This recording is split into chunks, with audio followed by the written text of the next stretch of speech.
Кто виновен? Тот, кто строил дом из дерева, или тот, кто облил его канистрой с бензином и потом поджег?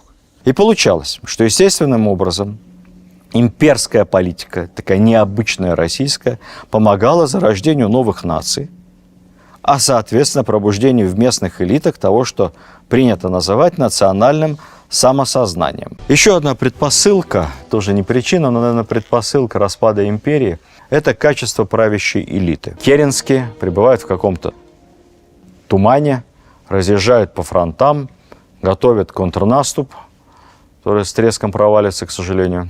Он был обречен, потому что армия развалена временным правительством. Этот процесс распада страны после свержения монархии, казалось, остановить уже невозможно.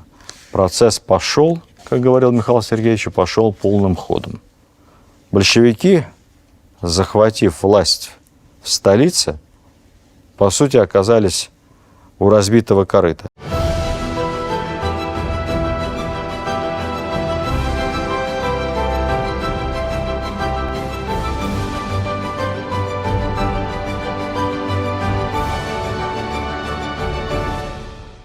Добрый день, дорогие друзья! Сегодня у нас заключительная лекция из нашего курса «Собирание земель». И разговор сегодня предстоит интересный, но непростой. Еще ни разу не брался я за советский период. Тема мало того, что сложная, она по-прежнему воспринимается нами неотстраненно, не с высоты минувших столетий, а очень персонализированно, лично. Мы все это помним на опыте своем, своей семьи, живы очевидцы этих событий. Да мы все их застали. Все, что касается истории СССР, имеет у нас такую личную подоплеку, эмоциональную окраску. Именно поэтому мы не будем с вами говорить о том, кто был прав, красные или белые, коммунисты или большевики. Не будем говорить о противостоянии капитализма и социализма, марксистских и иных идей. Мы будем говорить строго в контексте нашего курса собирания земель о том, как так получилось, что в результате Красного проекта наша страна территориально и влиянием в мире вновь вышла на уровень глобальной сверхдержавы.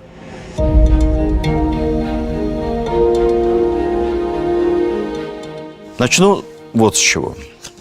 В эпиграфе к роману Булгакова «Мастер и Маргарита» есть фраза из Гёте: «Я часть той силы, что вечно замышляет зло, и вечно совершаю благо».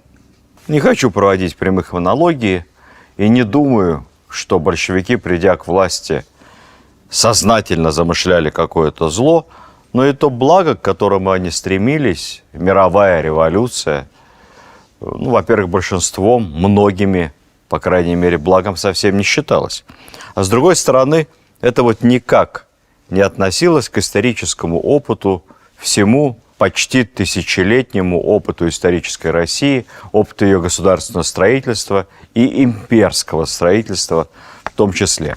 На самом деле большевики не считали себя преемниками Российской империи. Они строили с нуля, согласно своим представлениям о прекрасном.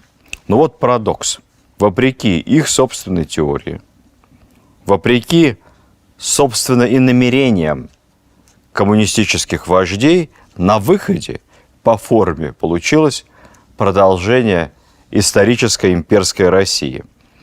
Ну а кроме того, советский опыт показал и то, как можно управлять государством в эпоху мировых войн, кризисов, революций. Как можно выкручиваться из совершенно безвыходных ситуаций.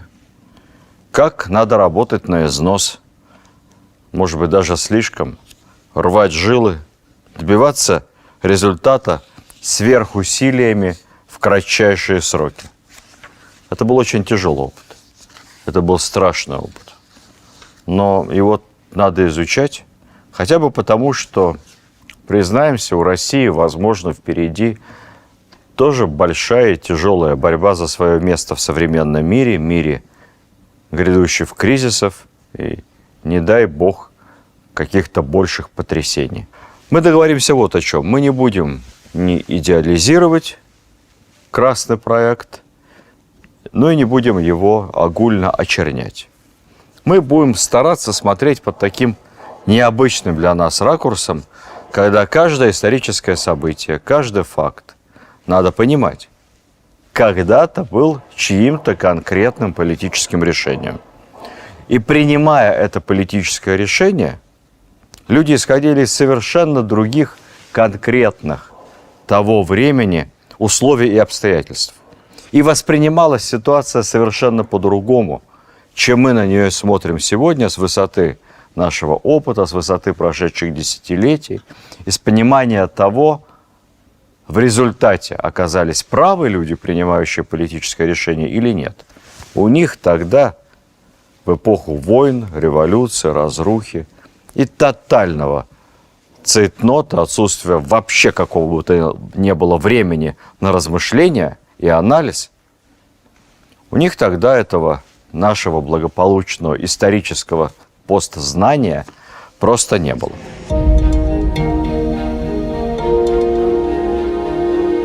Возвращаемся в 1917 год, точнее говоря, в октябрь 1917 года. Большевики и Ленин прорвались к власти в стране, где де-факто твердой централизованной власти уже не было. Есть вообще такое расхожее выражение, приписываемое, кстати, самому Ленину, то, что большевики подобрали власть, которая сама валялась на улице. Подобрали и сами удивились, как у них так легко получилось. Говорят, когда в кулуарах Смольного в первые дни обсуждался вопрос, кого назначить наркомом продовольствия, то Владимир Ильич то ли в шутку, то ли всерьез предложил назначить какого-нибудь самого ненужного, никчемного из руководителя ЦК, потому что, ну а какая разница, кого назначить, все равно продовольствия нет, и через пару недель его обязательно возмущенная толпа, ну, в лучшем случае утопит в Неве. В общем, большевики понимали, что они ходят по краю, вариантов отступления у них никаких нет, и если что-то не получится, то опять же повесят или расстреляют. Отступать некуда. Распад страны после свержения монархии шел полным ходом, и Временное правительство ничего поделать с этим не могло. Я вернусь на полшага в нашу предыдущую лекцию и еще раз подчеркну. Российскую государственность разнесли вдребезги образованные, без иронии, как бы хорошие, вообще лучшие люди империи. Отнюдь никакие не национал-предатели. Нет, они все хотели как лучше и думали, что они справятся с этим лучше, чем имперское царское правительство. И в феврале они свергли царя, потом демократизировали армию, ну, просто в какой-то степени отменив единоначалие. Распустили спецслужбы, парализовали госаппарат, и это все в воюющей стране. Вот такое ощущение, что эти умные люди как будто бы не понимали, что миром правят интересы, что нет никаких союзников, есть интересы, есть политическая конкуренция. А для наших конкурентов, даже тех, кто временно как бы с нами в рамках Антанты, но все равно на выходе русские – это какое-то историческое недоразумение. Это вот то же самое, что североамериканские индейцы. Своевольно заняли огромные территории с несметными богатствами. Надо что-то с ними делать, надо их как-то теснить, выменивать у них на безделушки. Ну, а если не получается, сгонять в резервации во имя своих интересов. Ничего личного. Это просто глобальный международный бизнес. Большевики же, захватив власть и отчаянно отбиваясь от наседавших со всей стороны иных политических сил и конкурентов, внутренних, а потом и внешних, стали постепенно вот эту вертикаль власти, то, что не получалось у Львова Керенского, восстанавливать. Сразу скажу, нет смысла никакого идеализировать работу нового ленинского правительства. Они решали вопросы как могли, в силу имевшихся у них компетенций. Компетенций не доставало, скажем откровенно. Ни образования, ни опыта. Ну, какие-то иммигранты, которые никогда реально ничем не управляли. Ну, а то, что ниже под ними, это вообще ужас. Там ни идеологии, ни знания, только желание все снести и заново что-то сделать непонятно чего. Вот об уровне даже идейной подготовленности на самом деле весьма самокритично говорится в фильме «Чапаев». Вспомните этот блестящий эпизод, когда солдаты спрашивают так Василия Ивановича настойчиво: а ты за большевиков, али за коммунистов?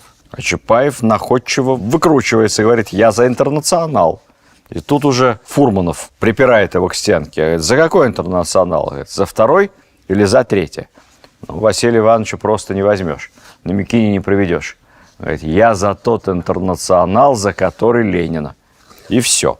Ну, не разбирались люди, ну, не понимали, а пытались строить новое государство. Кстати, именно поэтому многие бывшие специалисты, профессионалы в госуправлении, в армии были уверены, что ну, ничего у большевиков в принципе получиться не может. Но это обезьяны и очки, понимаете? Ну, все у них развалится, ничего у них не выйдет. Но в итоге как-то так получилось, что как в смуту 17 года, невероятным инстинктом самосохранения, страна, народ собрались вместе, не все, но большинством, собрались и, поначалу захватив власть в столицах, только в Питере, почти бескровно и с кровью, юнкера сопротивлялись по-молодецки, героически. И с кровью в Москве стали потом расширяться, как-то распоряжаться в равной степени этой властью и зону своей расширять.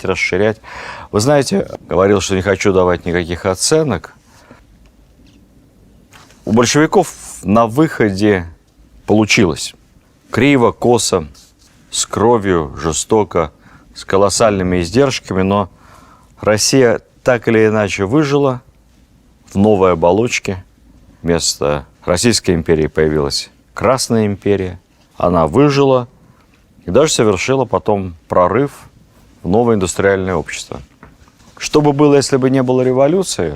Я уверен, что если бы не было февраля 17 года, если бы империи удалось сохраниться, довести войну до победы, перестроиться, появились бы в управлении новые Столыпины, новые решительные менеджеры, новые люди, страна бы подтянулась. И, в принципе, наверное, было бы то же самое. Была бы индустриализация, и электрификация, и расширение, и прорыв в космос, но только без потери миллионов людей, без репрессий, без гражданской войны, наверное, было бы еще лучше.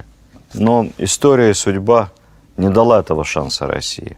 А вот было бы лучше, если бы победили какие-то иные политические силы, если бы власть захватил Колчак, если бы Юденич взял Питер, и не дай бог какие-нибудь левые эсеры или анархисты, или националисты, то вот тут я не уверен, что было бы на выходе сильно лучше.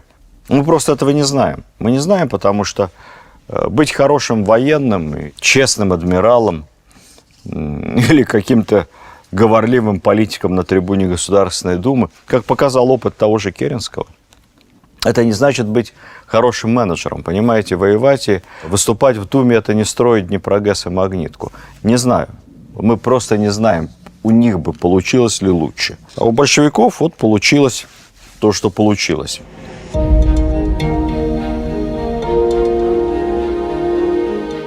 А почему, собственно, это собирательство обратно русских земель, спайка рассыпавшейся страны, у них в результате по-большевистски получилось? Тут несколько причин есть. Первая, на мой взгляд, самая главная и самая простая. К счастью, сторонников сепаратизма и национализма все-таки в нашей стране было меньше. Их было меньшинство. Среди самих народов, даже в регионах, на окраинах, там, где на какое-то время сепаратистам удалось захватить власть, они не имели прочной опоры в массах. И удержать эту власть сепаратистам удалось только там, где они в итоге стали опираться на внешнюю поддержку, на заграницу, на заграничные центры силы. Ибо я совсем не уверен, что если бы даже в то время, успокоившись, в Прибалтике или в Финляндии провели честный референдум, то они бы решили демократически отсоединиться от России. У меня есть сильное опасение, что нет. Возможно, была бы такая же ситуация, и была такая же ситуация, как потом в 1991 году, когда на референдуме практически все подавляющим большинством высказались за сохранение Советского Союза, за единую страну, а потом сепаратистские элиты просто эту страну, проигнорировав волю референдума, волю людей, просто разорвали на кусочки. Второе. Объединить разные самостийные республики, которые, как грибы после дождя, возникли на осколках Российской империи, большевики могли и потому, что у них был проект будущего. Понятный и заманчивый. Не потому, что они были умнее или лучше белых, нет. Но у белых этого проекта будущего, понятного, не оказалось. Они как бы призывали назад в прошлое, а большевики звали вперед. И это было очень вдохновляюще для многих. В-третьих, я вот упомянул эсеров, учредительное собрание. Давайте вспомним, что, собственно, эсеры – это самая многочисленная партия, более миллиона членов в 1917 году, которая победила на выборах в учредительное собрание. Так вот, программа самой многочисленной партии эсеров предполагала новое административно-территориальное деление России в форме федеративной демократической республики с территориально-национальной автономией в пределах этнографического расселения народности. Кавычки закрываются. Слушайте, это что такое? Это означает по-русски расчленение России путем создания каких-то непонятных национальных автономий с неизбежными кровавыми переделами земли по принципу, кто здесь этнографически коренной, а кто пришлый. Полное ощущение, что программа партии эсеров – это такая же, знаете, розовое словоблудие, как программа современных оппозиционеров, главным образом, к счастью, релокантов, которые вот там вещают из-за рубежа, и слушать это невозможно. Это люди, абсолютно лишенные не только жизненного опыта, который исчерпывается, так сказать, распитием капучино в пределах Бульварного кольца, какого-то опыта управления, представления о жизни России, когда они предлагают превратить Россию в свободную конфедерацию народов по принципу своего национально-этнографического расселения. Это резня. Это гражданская война и сплошной Карабах в масштабах всей страны. Те, кто ругают Ленина по поводу разогнанного учредительного собрания, должны все-таки понимать и то, что, знаете, учредительное собрание возглавляли на тот момент отнюдь не государственники. Не надо думать, что там были во главе только сторонники единой неделимой России, там Деникин, или там блестящий философ Ильин, или крепкие промышленники Гучковы, Рябушинские, Третьяковы. Да нет, слушайте, там были вот эти вот люди, которые предлагали делить Россию. Поэтому еще вся эта национально-территориальная политика большевиков и Ленина, и Сталина, кстати, Сталина Ленин считал большим специалистом по национальному вопросу, насколько она была вообще изначально продумана, а насколько они действовали, исходя из такого животного инстинкта борьбы за власть. Действовали просто по ситуации. Знаете, как говорил Сталин, есть логика намерений, а есть логика обстоятельств.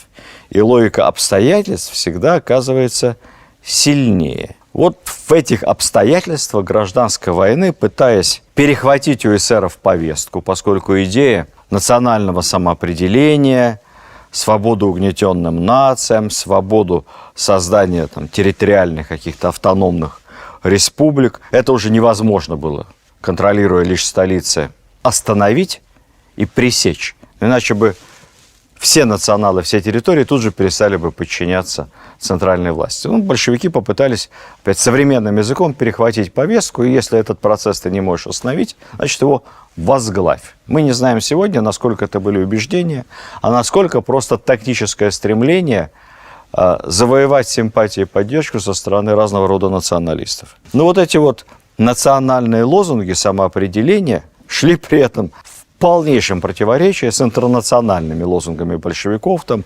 единое земшарие, общее какое-то интернациональное пролетарское государство, вот эта вся каша. И при этом право нации на самоопределение, при этом берите суверенитета сколько хотите, идите куда хотите.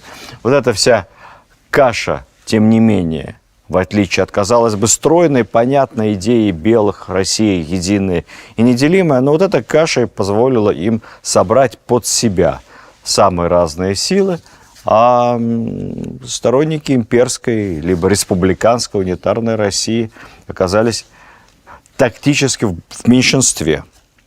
Поэтому национализм коммунисты оседлали, потом стали пожинать плоды.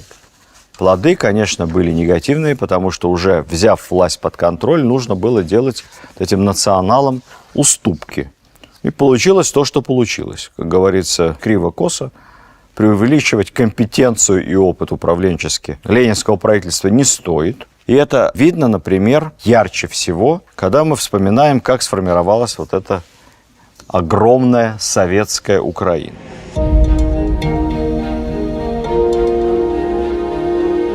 Смысл событий тогда заключался, по большому счету, в перетягивании каната между Советской Россией и оккупантами, Германией и Австро-Венгрией, по поводу того, что такое вообще Украина, кого будут поддерживать местные разных форм националисты и вооруженные группировки, и где она находится. В прошлой лекции я рассказывал, что как только в Петрограде большевики захватили власть, тут же Центральная Рада, то есть Центральный Совет по-украински, объявил о создании независимой Украинской Народной Республики. Большевики тут же в противовес сепаратистам организовали собственную Украинскую Советскую Республику со столицей в Харькове. Причем это была автономная республика в составе Советской России. Ленин признал ее единственным законным правительством Украины и потребовал от киевских самозванцев убираться куда подальше. Красная гвардия вошла в Киев и присоединила его к советской Украине.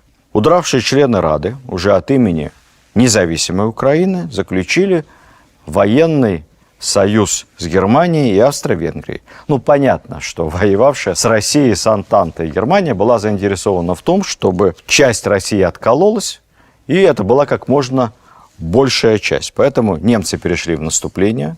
Красногвардейцы, конечно, не могли противостоять организованной германской армии. Немцы наступали и, помогая Центральной Раде сепаратистской, распространять как бы свою власть на все большую и большую территорию на восток. Потом они вообще надоели им, эти радянские националисты, они ее разогнали и заменили на своего ставленника гетмана Скоропадского, который как бы руководил некой украинской державой, но, естественно, под полным германским протекторатом. В итоге, не буду пересказывать всю эту историю, но в итоге всего этого бесконечного перетягивания каната и перетягивания на свою сторону разных политических сил между Москвой и Германией, после того, как уже произошла революция, немцы окончательно ушли, аннулирован похабный Брестский мир, а потом ушли и белые, отступили сторонники единого государства. Вот когда создавалась Украинская Советская Социалистическая Республика, то не стали проводить новых съездов, а вот сложили ее из тех территорий, самых разных огромных территорий, там 10 губерний бывших. И пусть она будет такая большая, но советская в рамках единого Советского Союза. Именно такая огромная Украинская Советская Республика, включавшая в себя территории, никогда, собственно, к Малороссии не относящиеся, вот она и подписала в числе 4 других сооснователей, субъектов, образовавших Советский Союз, первый союзный договор. А столицей, естественно, Украины стал что? Нет, никакой не Киев, друзья мои, нет. Столицей Советской Украины был Харьков, русский город. Кстати, аж до середины 30-х годов, до индустриализации. Понимали ли большевики, какой они совершают ошибку? Представления не имели. Они жили интересом завтрашней мировой революции, а самое главное, тактического удержания власти, потому что по ходу того, как создавалась вот эта гигантская, всех устраивающая, совсем не украинская Украина, по ходу этого была масса тактических проблем. Нужно было отбиваться от поляков. Шла еще польско-советская война, разбираться с петлюровцами. Это такие были правопреемники Центральной Рады, которые представляли националистов украинских. Что-то еще делать на Дальнем Востоке. Все эти процессы шли параллельно, потом разберемся. А то, как это аукнется через 100 лет, кто бы об этом думал.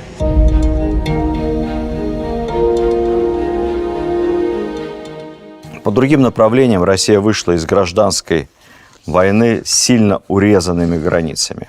Ну, во-первых, с большим трудом удалось отбиться от Польши. Как это ни странно. Польше американцы пообещали независимость еще в 18 году, в самом начале. Совершеннейшее бесстыдство. Взятие официально, это был один из 14 пунктов Вудро Вильсона, так называемый, президента США, что США декларируют своей целью создание независимой Польши, которая должна быть обеспечена свободным и надежным доступом к морю. Ну, это вообще часть России, часть Российской империи. Ну, кого интересует мнение какой-то непонятной там, большевистской России? Расчеты Ленина-Троцкого на мировую революцию провалились. Расчеты на то, что в Германии пролетариат придет к власти, в Германии, к Венгрии, и удержит эту власть, а Красная Армия придет к ним на выручку сквозь Польшу, провалились. Как только закончилась война, тут же Франция, США, Британия предоставили польским националистам, польскому националистическому правительству Пилсудского крупные кредиты, огромное количество вооружения. Они сбрасывали туда все оружие, которое было не нужно теперь. Зачем? Победителям в войне. Прямо на территории Франции была сформирована 70-тысячная идеально оснащенная польская армия и переброшена в Польшу. Ну а план наступления на Киев, на Одессу просто разрабатывали открыто генералы Антанты. Без всякого объявления войны польские легионы, им выхода одного к морю было мало, они тут же сказали, что нужна Польша, так сказать, от Моржа до Моржа, то есть от Балтики до Черного, прямо-таки в самых фантастических границах 17 века Речи Посполитой.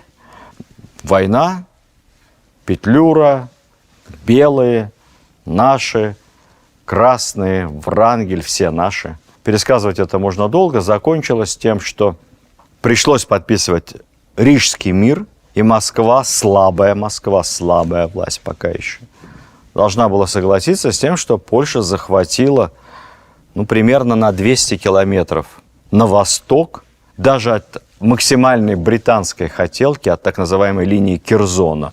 Британская, это вот англичане такую себе в голове придумали, что это такая линия, которая должна стать границей между их буржуазной независимой Польшей и Советами. Это линия расселения этнических поляков.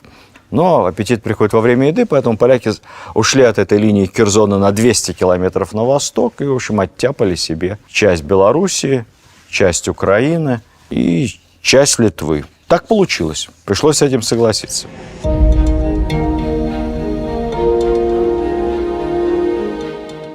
По поводу Финляндии я в прошлый раз вам рассказывал. Тут вообще немного была сложнее ситуация. С одной стороны, Ленин и Троцкий совершили огромную политическую ошибку, которую они, конечно, тактически ошибкой не считали, а, наверное, считали большой хитростью. 31 декабря 1917 года даровав финнам независимость. Но они-то знали, что в Финляндии готовится своя финская советская социалистическая революция. И не прошло и месяца, как в Гельсинфорсе, в столице, в Хельсинки, красные финны, социал-демократы, восстали. Ну и дальше, как учил Ильич, свергли буржуазное правительство, заняли госучреждения, почту, телеграф. Не знаю, были ли там мосты. Правительство Финляндии буржуазное, конечно, обратилось за помощью к Германии, к врагам России. Прибыли, разумеется, добровольческие отряды немецких военных, которые вместе с белыми финнами помогли победить красных финнов. И не только победить красных финнов, заодно устроить страшную резню всех русских, независимо от политических взглядов. Почитайте, тяжелые были моменты. Большевики были слабы, защитить своих не могли.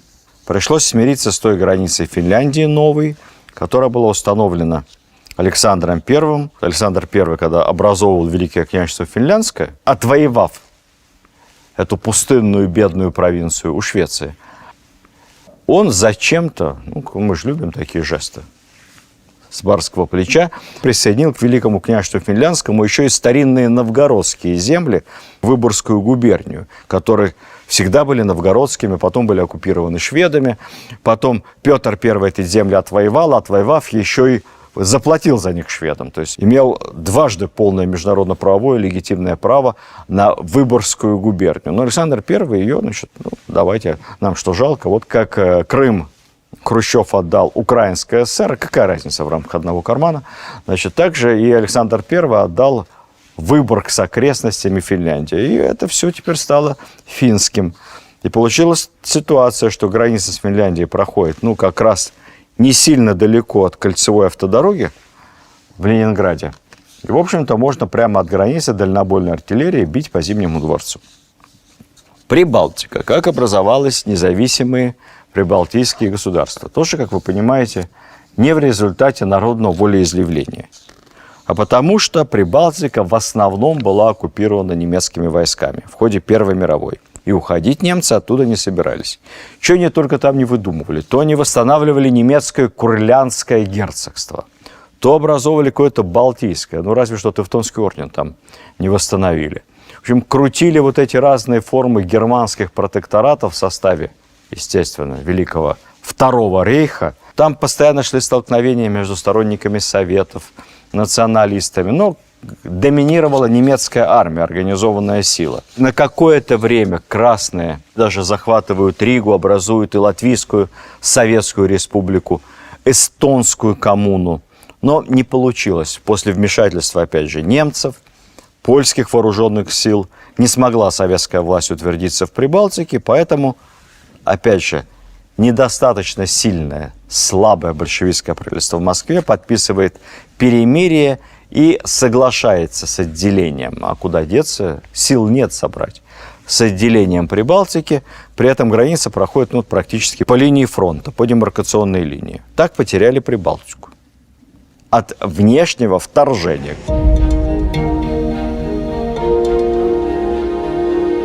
На Кавказе тоже Закавказье было сначала утеряно, потому что организовались буржуазные независимые Грузия, Армения, Азербайджан. Но тут, к счастью, русская армия, правильно сказать, Красная армия, зашла и границы Российской империи, то бишь Советского будущего Союза, восстановила. Правда, с небольшим отступом в пользу Турции. Это отдельная история, посмотрите наши предыдущие выпуски. Совсем неприлично Россия потеряла Бессарабию. Благословенную, красивую, плодородную землю. Ее захватила Румыния, просто захватила. Румыния воевала в годы Первой мировой войны на стороне Антанты. Естественно, была немцами жестоко разбита, и большая часть Румынии была оккупирована. Но когда в 1917 году на территории Бессарабской губернии России, губерния была простая, возникла тут же какая-то из местных сепаратистов Молдавская республика, кстати, во главе с эсерами, теми самыми сторонниками территориально-этнографического разделения. Эсеры обратились к румынам, попросили их вести румынские войска на территорию Молдавской независимой республики. Естественно, чтобы защититься якобы от большевиков, Румыния войска свои вела и вскоре попросту объявила об аннексии Бессарабии, что тут же было признано союзниками Франции, Великобритании, США.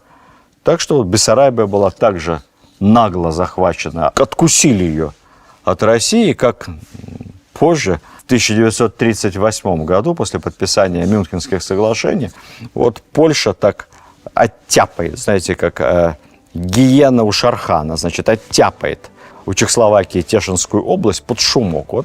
У слабой советской России оттяпала, Бессарабию Румыния. Ничего, потом справедливость восстановили.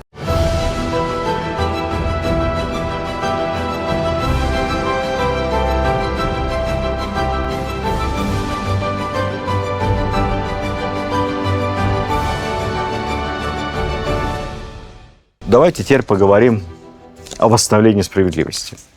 об окончательном в масштабах советского проекта, по крайней мере, восстановления исторических границ России.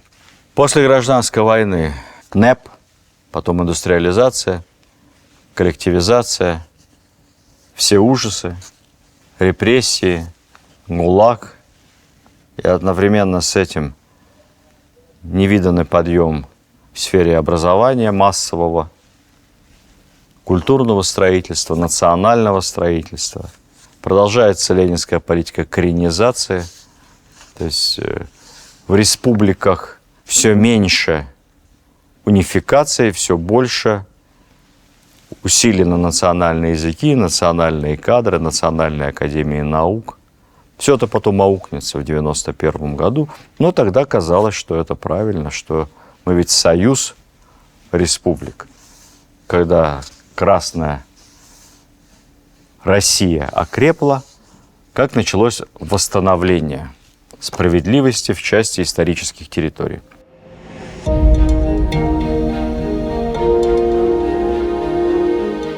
СССР предложил Финляндии вернуть таки Выборгскую губернию и отодвинуть границу от Ленинграда. Как говорил Сталин, к сожалению, мы не можем отодвинуть Ленинград от границы. Поэтому просим отодвинуть границу от Ленинграда. Эта просьба была, с исторической точки зрения, вполне обоснована, более чем я вам рассказывал. Ну и, в общем-то, с точки зрения международного права законно, потому что мы предложили вдвое большую территорию в Карелии. Вот за каждый километр здесь 2 квадратных километра там. Выбирайте землю, которая вам нравится. Финны отказались.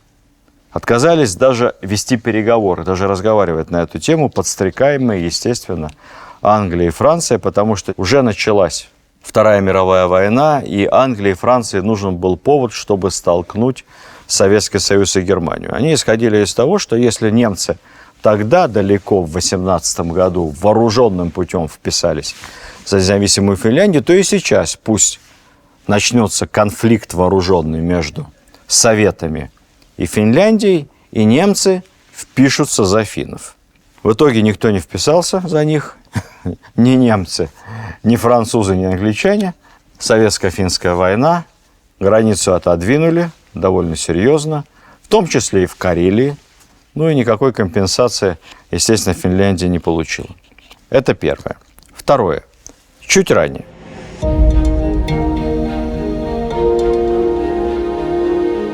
1 сентября 1939 года Германия нападает на Польшу, а, соответственно, ее союзники, Франция и Англия, объявляют войну Германии. Так в Европе началась Вторая мировая война.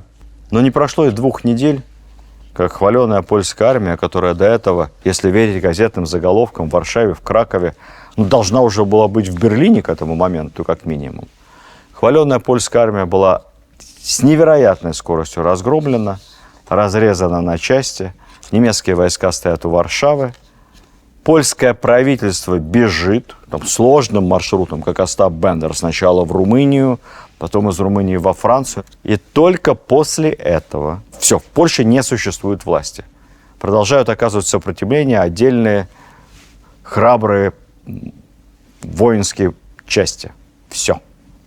Только после этого, 17 сентября 1939 года, с востока границу переходят части Красной Армии, занимают территорию, отторгнутые по итогам польской агрессии в гражданскую войну Западной Белоруссии, Западной Украины и часть Литвы до линии Керзона примерно. Было ли это агрессией со стороны Советского Союза? С точки зрения поляков современных, они трактуют, что да, это был такой удар в спину. Но давайте, друзья мои, вернемся в те года и в те реалии. И не будем смотреть на все происходившее тогда сегодняшними глазами. Во-первых, заход, я даже не хочу говорить вторжение, заход на территорию Западной Украины, Белоруссии частей Красной Армии ни одна страна в мире, ни одна великая держава не осудила. В Лиге наций этот вопрос не рассматривался. Более того, Уинстон Черчилль, выражая, собственно, коллективное мнение западных элит, сказали: а что? Да русские, собственно, в своем праве. Так и надо. Второе. и польское правительство, и командование польской армии, которое, в отличие от министров, все еще сопротивлялось, находилось на территории Польши, командование польской армии отдало приказ не оказывать русским никакого сопротивления. Значит, они не воспринимали это как агрессию. Третье.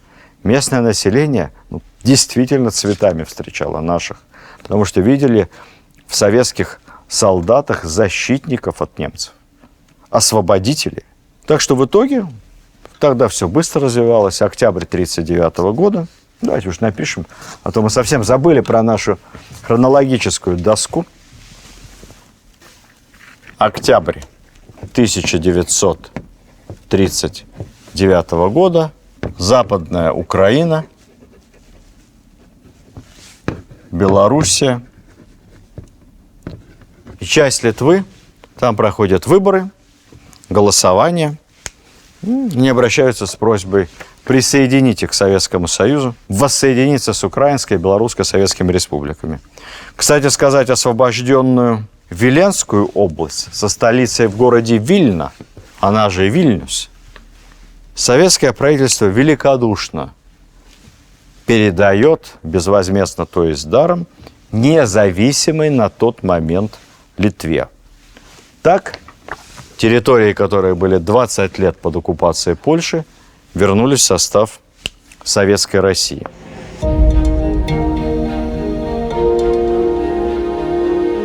Прибалтика. Вскоре после этого происходит возвращение прибалтийских государств в состав большой советской державы. Вообще, надо сказать, что в Прибалтике там были настоящие диктаторские режимы. Никакой демократии там не было нигде. Плюс там находились советские военные базы.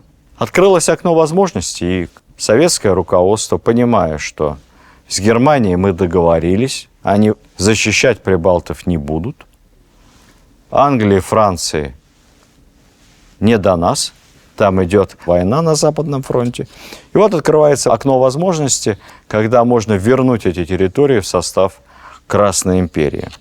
Мы обращаемся к диктаторским режимам прибалтийских стран, предлагаем провести свободные выборы и расширить количество наших военных баз на территории. Выборы все-таки проходят, и вновь избранные Верховные Советы или парламенты Литвы, Эстонии и Латвии с юридической точки зрения все формальности соблюдены. Мы с вами понимаем, что все это весьма условно, но юридически все очень аккуратно. При полной поддержке населения этих государств, население действительно было расколото. Они ведь все наши успехи видели Советского Союза. Успехи и в развитии промышленности, и сельского хозяйства, особенно в части культуры, влияния международного. Это все видно было. Оборотная сторона, изнанка, репрессии, преследование инакомыслящих, Беломор-канал, лагеря в Сибири. Этого мы не афишировали.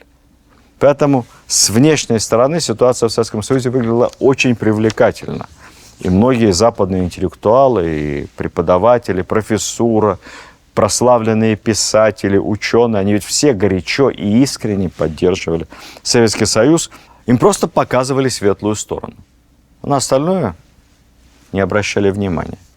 Так вот, при подавляющей поддержке населения выборы, обращение, вступление в состав Советского Союза, никакого вооруженного сопротивления в Прибалтике.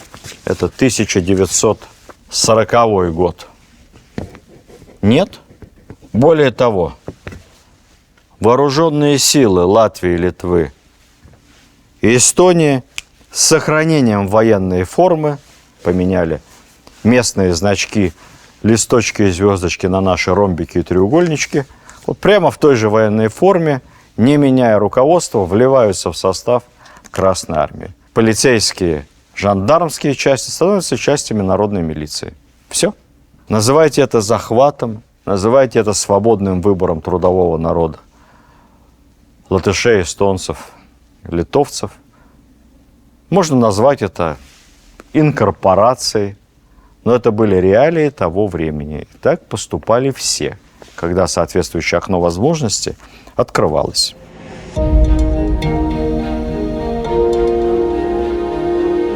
Ну и возвращение еще и Бессарабии произошло. Бессарабия, как я вам говорил, совсем бесстыжим образом была украдена у Советской России, поэтому здесь обошлось бесконфликтно. Правительство СССР обратилось к правительству Румынии с требованием настойчивым вернуть отторгнутую в 18 году Бессарабию России. Румыны, недолго думая, согласились. Так в составе СССР появилась Молдавия. Бессарабия была объединена с входившей ранее в Советскую Украину Молдавской автономной республикой, и появилась отдельная Молдавская Советская Социалистическая Республика. Вот так бы все всегда и поступали, как румыны в 40-м. Мирно и по-честному.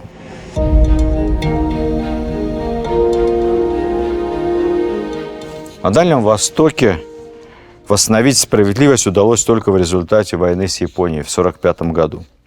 Миллионная Квантунская армия, зарытая в бетон, в многокилометровые траншеи, в десятки рядов, очень организованная, с фанатичными подготовленными солдатами, офицерским корпусом, в течение нескольких недель была сметена лучшей сухопутной, да вообще лучшей армией мира на тот момент советской, с минимальными потерями.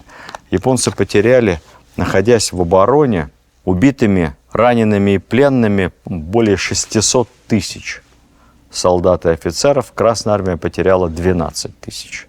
1 к 50. Такая у нас была армия на тот момент. Такие командиры. Руководил операцией маршал Василевский прославленный. Лучшая по эффективности, наверное, сухопутная операция в истории войн. Советский Союз по итогам войны вернул все те земли, которые были отторгнуты у России и Японии в 1905 году. В результате японо-русской войны вернул весь Сахалин, южную часть, вернул все Курилы. И вот сказал я слово «Курилы» и сразу подумал, вот до сих пор идет какая-то странная, малопонятная, не политическая. Политически все, слава богу, понятно. Малопонятная в филологическом плане, в словесном, эквилибристика вокруг этих нескольких Курильских островов.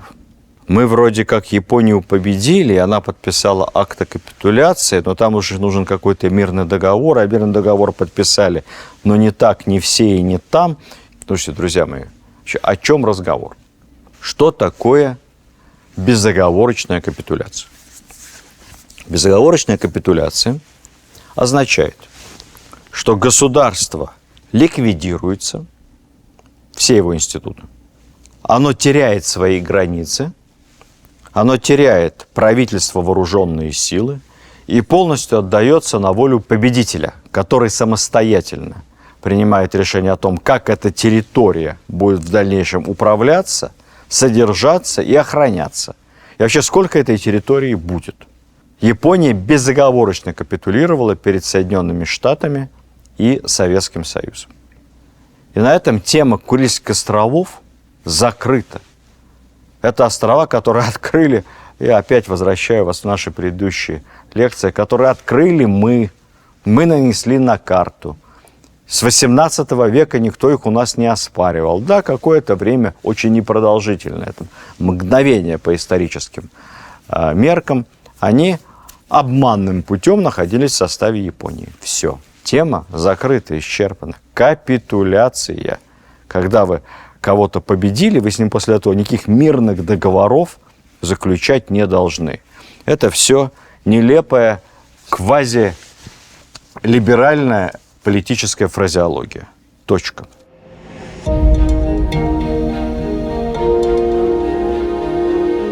Да, и еще от Германии в 1945-м Советский Союз получил часть, меньшую, Восточной Пруссии. Но нет больше никакой Восточной Пруссии, форпоста германского милитаризма. Теперь это, простите мой почерк, Калининградская область. Большую часть германской Восточной Пруссии в качестве возмещения убытков и компенсации получила Польша. А зря, надо было забирать всю. Землю эту полили наши солдаты своей кровью. И нам это стоило 600 тысяч солдат освободить Польшу, включая современную ту ее часть, где была немецкая Восточная Пруссия.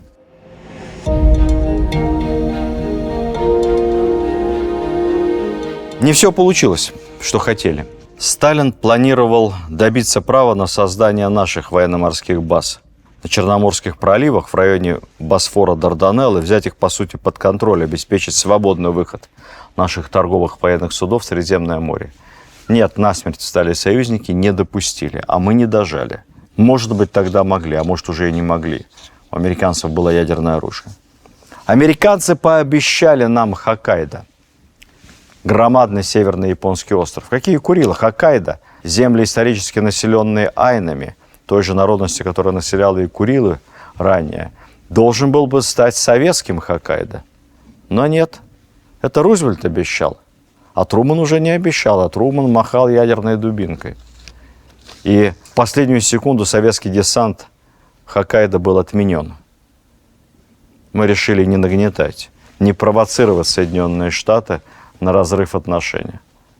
Стремление Сталина вернуть Армянской республике исторические земли Западной Армении, те, которые вот тогда были предательски отданы меньшевистским армянским правительством Турции, тоже натолкнулось на сопротивление. США и Британия оставили эти земли за Турцией, также не решились на Южный Азербайджан. Поэтому земли исторического Азербайджана, тюркских народов сейчас разделены между двумя нашими добрыми соседями и друзьями, Азербайджаном и Ираном. Так что что-то получилось, но не все.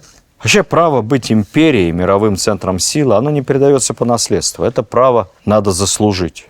И наши предки заслужили это многовековым, беспримерным в истории подвигом, бесчисленными жертвами. Победа же во Второй мировой войне особо усилила позиции и международный авторитет империи советской. Наша страна освободила полностью или частично 13 стран Европы и Азии, оккупированных захватчиками. СССР стал основателем ООН, одним из главных гарантов поддержания мира и стабильности. На западной границе СССР теперь мы создали свой пояс безопасности в виде восточноевропейских, нейтральных, лояльных по отношению к Советскому Союзу государств. В некоторых странах коммунисты находились в одном шаге от прихода к власти и уже контролировали до половины парламента, уже коммунисты были в правительствах и Франции, и Италии, и Греции. Популярность коммунистической идеи советского строя была невероятной. Но, знаете, выигрывает выборы не тот, кто голосует, а тот, кто контролирует подсчет голосов. Поэтому в тех странах, где находились американские войска, так как-то потихоньку, постепенно влияние коммунистов и сошло на нет. И от выборов к выбору голоса они получали в течение второй половины 40-х, начала 50-х все меньше, меньше и меньше. Зато в тех странах, где находились советские войска, видимо, голоса считались по-другому, или как-то по-другому работали предвыборные технологии. Но если вначале там были смешанные буржуазно-демократические правительства, то потом со временем влияние коммунистов, конечно, через выборы становилось все сильнее и сильнее. И вскоре все эти страны стали полностью просоветскими и прокоммунистическими, правда, за исключением, например, такой мощнейшей страны в Европе, как Югославия, которая пошла своим путем. При этом мне кажется, что когда сегодня в этих восточноевропейских странах причитают по поводу советской оккупации, они исторически действуют очень несправедливо. Они как бы обнуляют сознательный выбор своих отцов и дедов, которые, в общем, так голосовали, они выбирали эту власть. Не надо думать, что она была жестоко навязана. Югославы не хотели, и никто им ничего не навязал. И финнам никто ничего не навязал. Никакого советского строя. Везде была своя история, везде была сложность, но я уверен, что если бы в странах так называемого социалистического выбора не существовало больших симпатий к нашей стране, если бы миллионы людей на собственном опыте не увидел, кто готов прийти и умереть за их свободу, сражаясь с фашистами, а с другой стороны, если бы они не увидели, что советский солдат ведь никогда не ударит ребенка или женщину только за то, что ее муж или отец каким-то боком были связаны с фашистами. Нет, у нас все это было как-то гораздо человечнее. Если бы миллионы людей не связывали свои надежды на улучшение жизни с красным, очень привлекательным с внешней стороны советским проектом, то эти просоветские правительства в Восточной Европе, они просто бы не сложились. Да, прошло время.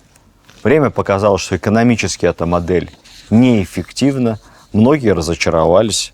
Но обвинять СССР в том, что мы посадили им на шею насильно коммунистов, вы знаете, это были ваши коммунисты. Все. Это были местные, польские, немецкие, венгерские, чешские, словацкие и иные коммунисты. Вы их сами выбирали, друзья мои.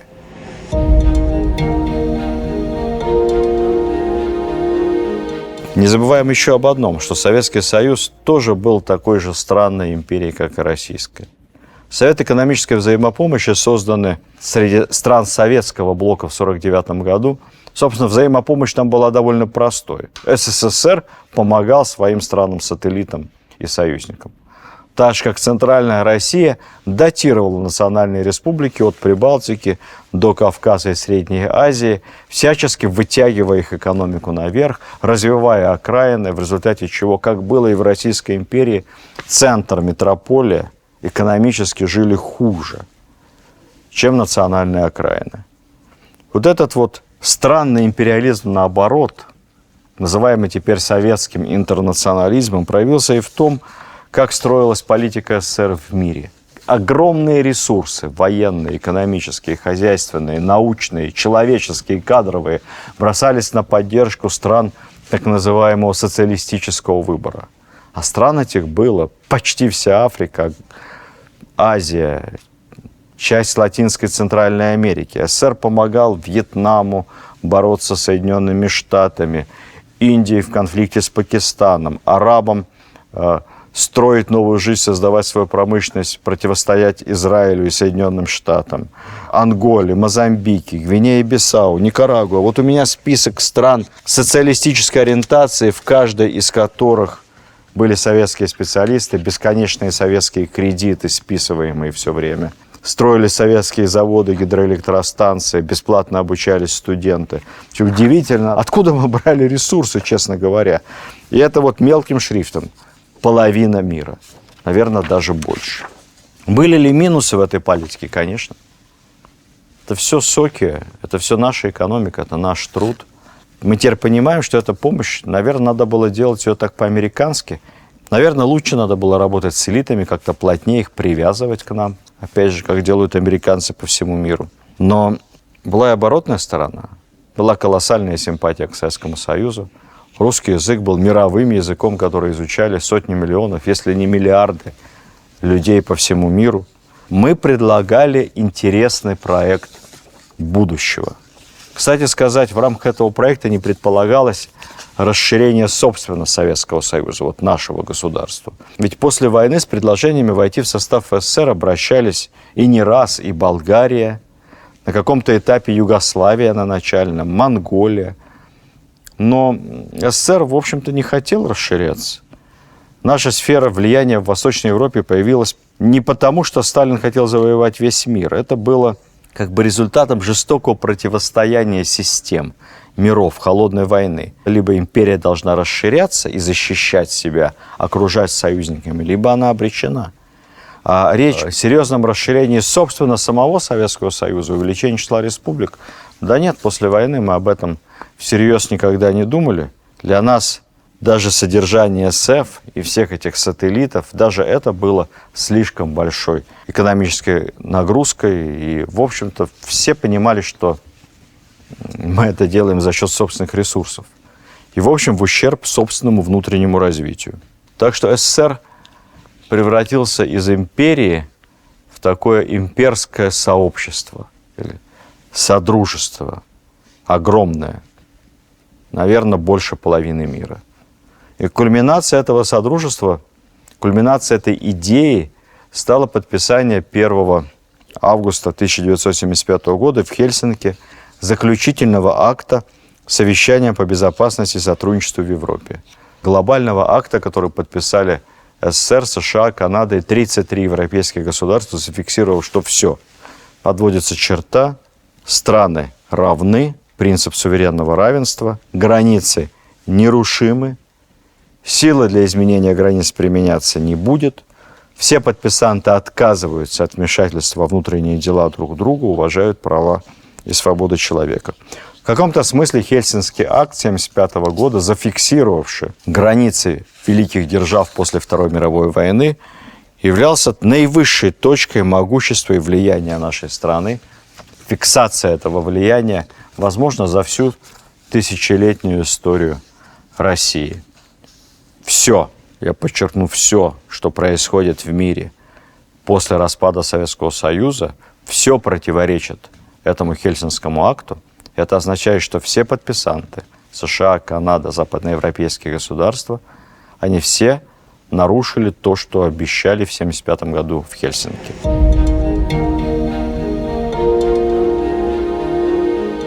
Ну и, наконец, пара слов о финале. Уроки истории. Я специально останавливаюсь на Хельсинском акте 1975 год. Мне тогда было 5 лет. Все, что происходило после этого с нашей страной, с Содружеством, Варшавским договором, СЭФ, нашими сторонниками, движением неприсоединения, все после этого было уже на наших глазах. Мы живые свидетели этих процессов. А то, что произошло с Россией после распада Советского Союза, наверное, можно было бы назвать колонизацией. Причем колонизация не только и не столько даже в экономическом, сколько в культурном, цивилизационном смысле. Шел процесс вовлечения нашей правящей элиты в чужой имперский миропорядок. Раньше был наш, русский имперский миропорядок, потом советский. А потом мы вдруг завопили: да нет, нам чужды имперские амбиции. Но нам-то они, может, показались на какое-то время чужды, зато нашим геополитическим конкурентам, поскольку конкуренцию и интересы никто не отменял, эти имперские амбиции для них сохранялись. Так мы, отказавшись от своего имперского проекта, просто стали в 90-е годы частью чужого имперского проекта. Вот с тех пор, может быть, если быть точнее, с марта 2014 года, Россия пытается вырваться за пределы этого чужого миропорядка. Что в нашей, в русской имперской культуре, а потом в советской, было главной точкой сборки, так сказать, цивилизационным ядром? Что предлагала Россия и русские другим народам? Сначала в масштабах Российского царства Московского, потом империи, потом СССР. Попробуем сформулировать это максимально просто. Дело в том, что русская культура всегда сопротивлялась построению общества, которое строилось бы на сегрегации, на разделении людей, наций на сорта, на лучших и худших, истинных арийцев и недочеловеков, на высокую культуру, на тех, кто несет бремя белого человека, ну и прочих всяких там цветных. Только в России, в российском имперском миропорядке, любой убогий чухонец и ныне дикий тунгус и друг степей калмык, любой сущий в ней язык, приобщившийся к российской культуре, получал все возможности. Перед ним открывались все порталы и все перспективы. Поэтому всегда наша элита была многонациональна и всегда в равных правах. И князей из Грузии было больше, чем князей, потомков Рюрика и Гедемина. И никого это особо так не удивляло. Ну, улыбались, ну, уважали и ценили. На эту тему я напомню вам старый исторический анекдот про то, как французский публицист и путешественник Астольф де Кюстин как-то на балу спросил императора Николая I, пригласившего его написать книгу о России. Просил его: как-то у вас тут очень все разнообразно, государь. А кто вот эти вот в пестрых костюмах? Это кто? Это, говорит маркиз, это наши татары. А вот эти такие строгие, чопорные, такие все такие, это наши немцы. А вот те такие с бакенбардами, такие яркие, шумные. Это, говорит, это наши с Кавказа, это наши грузины. Это, государь говорит: простите, а где здесь русские? Как где? А вот это все вместе – это и есть наши русские. Говорил это Николай I или придумал Астольф де Кустин или кто-то еще, неважно. Наверняка такой разговор мог бы быть. И так все тогда и думали в империи, по-другому и быть не могло. Поэтому сегодня, говоря о том, что такое русский мир, что такое русская идея или русский проект, то это может быть все то же самое, что уже было, что проходили, что доказало свою эффективность. Деление людей на разные сорта, навязывание своего образа жизни – это, по сути, в иной форме реинкарнация европейского фашизма. Это то, что разделяет людей. А наш проект, в самом простом смысле этого слова, это за справедливость. За то, что люди все одинаковые и должны иметь равные возможности. И жить в своих странах так, как они хотят. Не по каким-то там навязанным им моделям извне. Поэтому русские, имперцы, за справедливость. Но эта справедливость, конечно, должна быть в первую очередь и внутри нас. Если мы будем успешно внутри себя бороться за общество справедливости, то тогда мы быстро восстановим влияние в мире, потому что этот проект будет привлекательным. И тогда это будет проект уже не исторический, не из цикла исторических лекций, не проект прошлого. Тогда это будет проект будущего. Ибо история, как мы знаем с вами, это не наука о прошлом. История – это наука о настоящем и о будущем. Давайте думать об этом. Спасибо вам за внимание. Всего доброго. До следующих встреч.